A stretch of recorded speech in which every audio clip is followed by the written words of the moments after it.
শ্রীরামকৃষ্ণদেব বলছেন, বিশ্বাসের থেকে বড় জোর আর কিছু নাই। স্বামী বিবেকানন্দ একবার ঠাকুরকে বলছেন যে বিশ্বাস করা ভালো, কিন্তু অন্ধবিশ্বাস করা ঠিক না। ঠাকুর মজা করে তাকে বলছেন, নরেন্দ্রনাথকে, যে বিশ্বাসের আবার চোখ ফুটলো কবে যে সে আবার অন্ধ হবে। অর্থাৎ বিশ্বাসই হচ্ছে আমাদের মূল বস্তু। যে একটি প্রবাদে আছে, বিশ্বাসে মিলায় কৃষ্ণ তর্কে বহুদূর। পরম পূজ্যপাদ স্বামী ভূতেশানন্দজি মহারাজও বলতেন যে আমরা যখন ঘরে সেই ঠাকুর মা স্বামীজির চিত্রপটগুলি রেখেছি, তখন আমাদের পূর্ণ বিশ্বাস করতে হবে। মা বলেছেন ছায়া কায়া সমান। তাহলে কি হবে সেই বিশ্বাসের জোরে?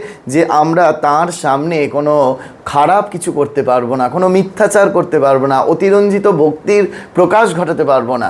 সেই জন্য আমাদের জীবন প্রবাহটা ঠিকভাবে তখনই চলবে যে যখন ঘরে ঠাকুর মা স্বামীজি রয়েছেন, তার সামনে আমরা কোনো খারাপ কিছু করতে পারি না, কোনো খারাপ আচরণ করতে পারি না, কোনো খারাপ ব্যবহার মানুষের সাথে করতে পারি না। সেই জন্য সবথেকে আধ্যাত্মিকতার মূল ভিত্তি হচ্ছে বিশ্বাস।